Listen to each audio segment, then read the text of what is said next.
Hi everyone, welcome to my channel and my another video.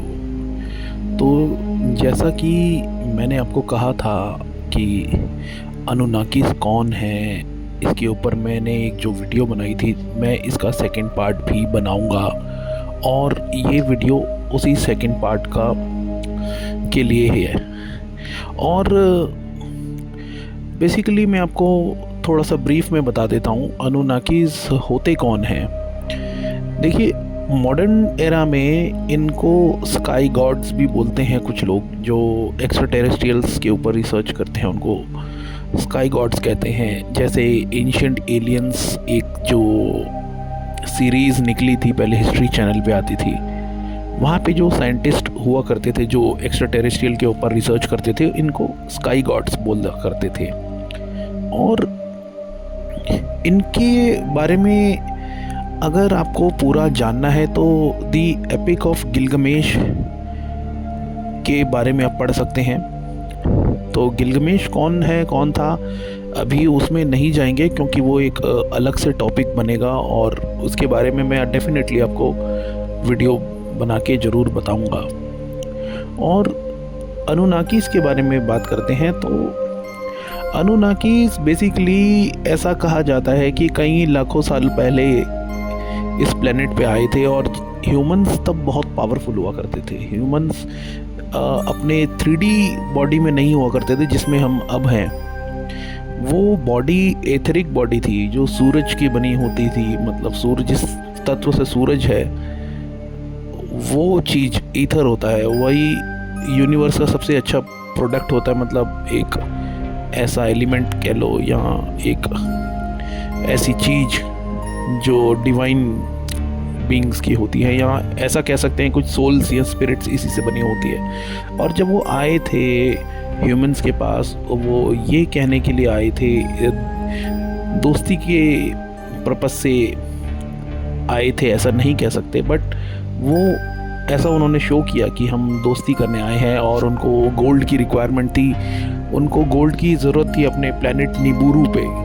क्या ज़रूरत थी, किस चीज़ के लिए, क्यों पर्पस था गोल्ड का उनको, वो बस यही था कि किसी जैसे हमारे लिए खाना ज़रूरी है, पीना ज़रूरी है, हवा पानी ज़रूरी है, वैसे उनके लिए गोल्ड इम्पोर्टेंट है। और कुछ ना कुछ ऐसा पर्पस था उनका। और वो उन ह्यूमंस को, जो सिविलाइजेशन थी उस वक्त, इसको अटलांटिस सिविलाइजेशन बोला जाता है पहले, तो उन्होंने उस अटलांटिस सिविलाइजेशन जिसको आज हम ह्यूमन बोलते हैं, वो उसको उन्होंने बहला फुसला के बातों में लाके गोल्ड के लिए रिक्वेस्ट करके उनको मजबूर किया कि हाँ आप हमारा काम कर दीजिए, हमें गोल्ड चाहिए। उन्होंने राजी भी हो गए कि हाँ भाई हम गोल्ड दे सकते हैं आपको और देंगे भी। और उन्होंने माइनिंग के बहुत बड़े बड़े कुछ ऐसे सेटअप्स लगाए जहाँ से ज़मीन के नीचे से गोल्ड निकाला जा सके। एंड उस टाइमलाइन में अर्थ जो थी वो सॉलिडिफाई हो रही थी धीरे धीरे करके, अपना जो इसका स्वरूप है उसको चेंज कर रही थी। तब उस ज़माने में सोना जो था, गोल्ड जो था, वो लिक्विडिश काइंड ऑफ होता था और धीरे धीरे वो सब सॉलिडिफाई हो रहा था। तो इनका जो मेन लीडर है अनुनाकीस का, वो है अनु नाम का। और उसके बाद इनके बच्चे हैं कुछ एनलिल, एनएंकी, एन मार्डोक, ये सारे इसके अंडर काम करते हैं। तो अनु ने इनको बोला कि हाँ आप हमारे लिए गोल्ड का काम करिए, और ह्यूमंस ने करना भी शुरू कर दिया। तब अनु को रियलाइज़ हुआ ये तो बहुत आसानी से मेरी सारी बातें मान चुके हैं, तो क्यों ना मैं और थोड़ा सा आगे बढ़ूं और एक गॉड बन जाऊं। तो उन्होंने एक ऐसी जैकेट तैयार करी, उसका नाम दिया उन्होंने ह्यूमन 1.0, और वो एक आदि मानव की जैकेट थी जिसे होमो सेपियंस बोलते हैं आप लोग। तो उस वक्त वो लोग उसमें ह्यूमंस को बोला कि आप लोग इसके अंदर आइए, माइनिंग करना आसान होगा। तो उन्होंने उसके अंदर उनको ला के ट्रैप कर दिया, क्योंकि उसके अंदर उनके इम्प्लांट भी लगे हुए थे। इम्प्लांट मतलब इन द सेंस कि लाइक कंट्रोल करने के लिए, इमोशनली माइंड को कंट्रोल करने के लिए हर तरह से, ताकि मैनिपुलेशन हाई लेवल का हो और जो उनकी नॉलेज थी, जो उनकी याददाश्त थी, वो सारी भुला दी गई थी। ऐसे कुछ इम्प्लांट थे उनके पास। तो ये चीज़ हुई इनके साथ और वो कई सालों तक ऐसे ही सोना निकालते रहे और ह्यूमंस को इन्होंने स्लेवरी में ढकेल दिया। और फिर इन्होंने बीच में कुछ जेनेटिक मॉडिफिकेशंस भी किए और थोड़ा सा इनको नॉलेज भी दी और थोड़ा सा इनको इवॉल्व भी किया, जो कि आज हैं हम ह्यूमन 2.0। तो ये सारी बातें जो है, एक इंटरव्यू था डॉक्टर नेरूडा का। इस इंटरव्यू को आप सर्च कर सकते हैं, डॉक्टर जेमिसन नेरूडा इंटरव्यू, वो आपको मिल जाएगा। उसमें भी ये सारी इन्फॉर्मेशन बताई गई है। एंड एक बिली कार्लसन नाम के व्यक्ति हैं जो इन चीज़ों के ऊपर काफ़ी रिसर्च करते हैं, उन्होंने भी अपनी ये बातें काफ़ी बताई हैं। तो ये हुआ ह्यूमंस के साथ। और अनुनाकिस ने अभी इनका पर्पस मेन है कि वो ह्यूमन 3.0 बनाए, एआई वाला वर्जन। तो अगर ह्यूमन 3.0 बन जाता है तो आपका कनेक्शन डिवाइन से पूरी तरह कट ऑफ हो जाएगा और आप जो है आगे उस इन्फिनेट क्रिएटर से मर्ज नहीं हो पाएंगे और कभी मिल भी नहीं पाएंगे। आप एक टोटल गुलामी के उसमें आ जाएंगे और वो हमेशा के लिए ही अनुनाकिस के गुलाम बने रह जाएंगे। तो ये चीज़ आपको समझनी पड़ेगी। तो अनु ने अपने आप को भगवान घोषित कर रखा है और कहते हैं वो 21 यूनिवर्सेस का एक सिंगल गॉड है और हर रूप में उसको आज भी मतलब लोग वर्शिप करते हैं, ऐसी बातें बताई जाती हैं। और बाकी आप ये समझिए कि ह्यूमंस कैसे उसके ट्रैप से निकल सकते हैं। क्या हो ऐसा कि ह्यूमंस बाहर आ पाए उन सब चीज़ों से? क्या ऐसा पॉसिबल है? देखिए, पॉसिबल है। उसके लिए आपको वननेस में आना पड़ेगा। Like no religion, no caste, no colour, no race, no country, no borders, nothing ऐसा।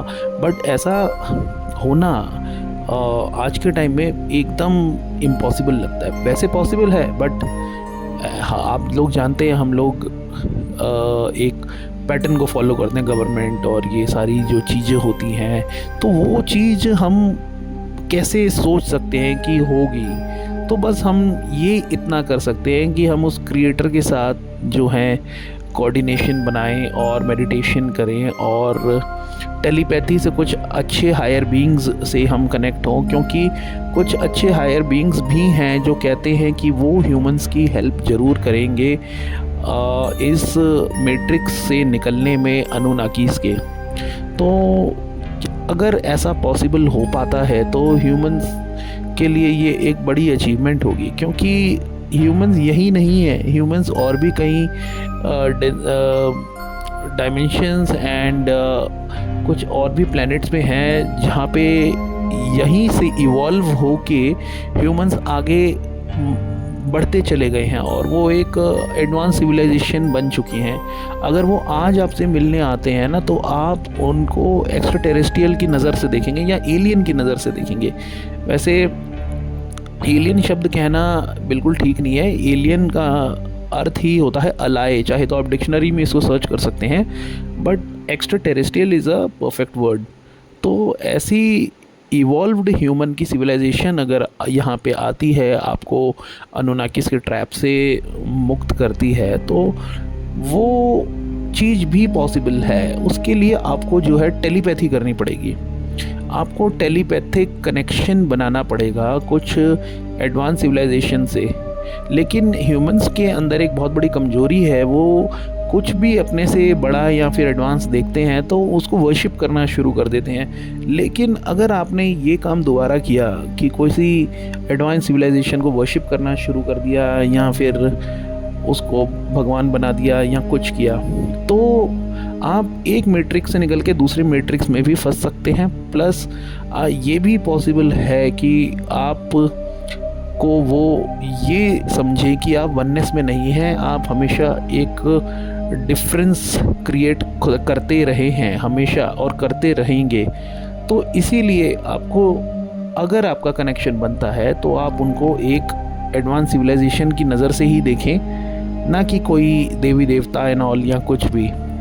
और अगर वो हाथ बढ़ाते हैं आपसे कि हम हेल्प करेंगे या इस ट्रैप से हम ह्यूमंस को फ्री करेंगे, तो आप उनसे इस चीज़ के बारे में जानें कि कैसे हो सकता है और इनकी क्या कमज़ोरी है अनुनाकीस की। देखिए, इस अनुनाकीस के बारे में मैं इतना जानता हूँ कि इसको अनु को जो है ख़ास तौर पे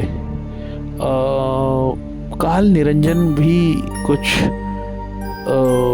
रिलीजियस ग्रुप्स कहते हैं कि मतलब एक ऐसा बीइंग है जो पूरे यूनिवर्स को कंट्रोल करता है, या एक यूनिवर्स को नहीं 21 यूनिवर्सेस को कंट्रोल करता है। तो अगर ऐसा है वाकई में, तो ये सारे डॉट्स तो अनुनाकीस के पास से कनेक्ट हो रहे हैं, जो कि एक इनकी आपको हिस्ट्री पूरी इजिप्ट, मेसोपोटामिया और ईरान, इराक के पास जो आर्कियोलॉजिकल एक्सकवेशंस होते हैं वहाँ पे आपको डेफिनेटली मिल जाएगी। तो ये इन्फॉर्मेशन जो मैंने आपको बताई, ये सारी अनुनाकीस के बारे में है। And Anunnakis means you are in the matrix. आप एक ट्रैप में हैं जहाँ पे आपको सुबह उठना है, काम करना है, बिल पेज करने हैं, ऐसे ही आपको दिन बिताने हैं, एंड देन इवेंचुअली आप जो है आगे जाके डेथ आपकी हो जाएगी। तो ये है एक मैट्रिक्स जहाँ पे आप आए हैं और ये सब करके आप चले जाते हैं। और ये इनफाइनाइट स्लेवरी जो है, मरने के बाद भी आप जाते हैं अगर दूसरे डायमेंशन में, जब जिसे आप अपने नज़र में हेवन या हेल कहते हैं, तो वहाँ से भी आपको वापस यहीं पे भेज दिया जाता है। Because heaven and hell doesn't exist actually. आपको एक फेक लाइट वाइट कलर की दिखाई जाती है, वो भी एक अनुनाकीस का ही वहाँ पे मैट्रिक्स है। और वहाँ पे आप अगर जाते हैं उस वाइट लाइट को फॉलो करके कि ये ईश्वर की लाइट है, वहाँ से आपको वापस से गिल्ट में लाके कि आपने ये कर्म किया, आपने वो कर्म किया, ऐसा बोल के आपको वापस नीचे अर्थ में भेज दिया जाता है कि आप फिर से उसी स्लेवरी में नेवर एंडिंग प्रोसेस में अटके रहें, जब तक आपको वो भेजते रहेंगे, आपको अटके रहना है।